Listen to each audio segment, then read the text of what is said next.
حضرت علی رضی اللہ عنہ سے سنا جب وہ خطبہ دے رہے تھے، کہا رسول اللہ صلی اللہ علیہ وآلہ وسلم نے فرمایا، مجھ پر جھوٹ نہ بولو، بلا شبہ جس نے مجھ پر جھوٹ بولا وہ جہنم میں داخل ہوگا۔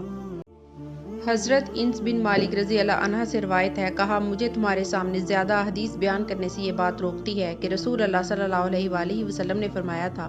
جس نے عمدن مجھ پر جھوٹ بولا وہ آگ میں اپنا ٹھکانہ بنا لے۔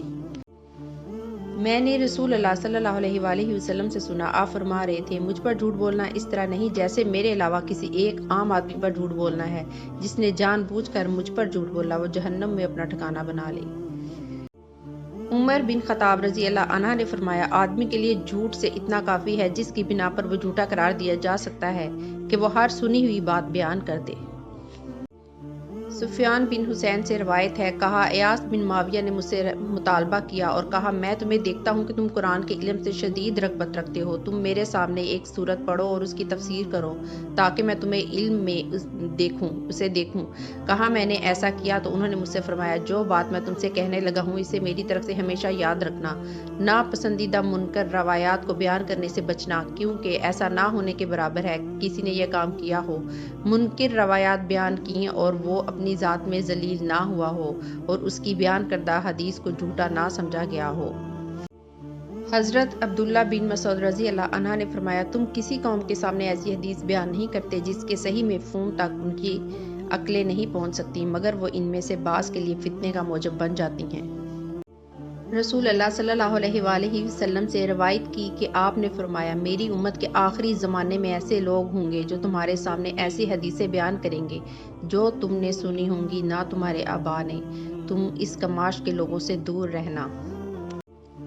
ابو ہریرہ رضی اللہ عنہ کو یہ کہتے ہوئے سنا کہ رسول اللہ صلی اللہ علیہ وآلہ وسلم نے فرمایا، آخری زمانے میں ایسے دجال، فریب کار، کاذب ہوں گے جو تمہارے پاس ایسی احادیث لائیں گے جو تم نے سنی ہوں گی نہ تمہارے آبا نے، تم ان سے دور رہنا کہیں وہ تمہیں گمراہ نہ کر دیں اور تمہیں فتنے میں نہ ڈال دیں۔ حضرت عبداللہ بن مسعود رضی اللہ عنہ نے فرمایا، بلا شبہ شیطان کسی آدمی کی شکل اختیار کرتا ہے، پھر لوگوں کے پاس آتا ہے اور انہیں جھوٹ پر مبنی کوئی حدیث سناتا ہے، پھر وہ بکھر جاتے ہیں۔ ان میں سے کوئی آدمی کہتا ہے، میں نے ایک آدمی سے حدیث سنی ہے، میں اس کا چہرہ تو پہچانتا ہوں پر اس کا نام نہیں جانتا، وہ حدیث سنا رہا تھا۔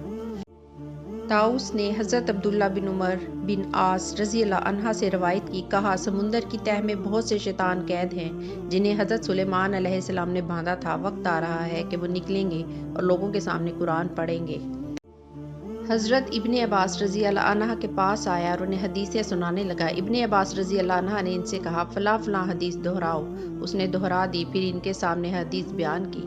انہوں نے اس سے کہا، فلاں حدیث دوبارہ سناؤ۔ اس نے ان کے سامنے دہرائیں، پھر آپ سے عرض کی، میں نہیں جانتا کہ آپ نے میری بیان کی ساری احادیث پہچان لی ہیں اور اس حدیث کو منکر جانا ہے یا سب کو منکر جانا ہے اور اسے پہچان لیا ہے۔ حضرت ابن عباس رضی اللہ عنہ نے اس سے کہا، جب آپ صلی اللہ علیہ وآلہ وسلم پر جھوٹ نہیں بولا جاتا تھا تو ہم رسول اللہ صلی اللہ علیہ وآلہ وسلم سے احادیث بیان کرتے تھے، پھر جب لوگ ہر مشکل اور آسان سواری پر سوار ہونے لگے، بلا تمیز صحیح اور ضعیف احادیث روایات بیان کرنے لگے، تو ہم نے براہ راست آپ صلی اللہ علیہ وآلہ وسلم سے حدیث بیان کرنا ترک کر دیا۔ طاؤس کے بیٹے نے اپنے والد طاؤس سے انہوں نے حضرت ابن عباس رضی اللہ عنہ سے روایت کی، انہوں نے کہا، ہم رسول اللہ صلی اللہ علیہ وآلہ وسلم کی احادیث حفظ کرتے تھے اور رسول اللہ صلی اللہ علیہ وآلہ وسلم سے مروی حدیث کی حفاظت کی جاتی تھی، مگر جب سے لوگوں نے بغیر تمیز کے ہر مشکل اور آسان پر سواری شروع کر دی تو یہ معاملہ دور ہو گیا۔ یہ بعید ہو گیا کہ ہماری طرح کے محتاط لوگ اس طرح بیان کردہ حدیث کو قبول کریں، پھر یاد رکھیں۔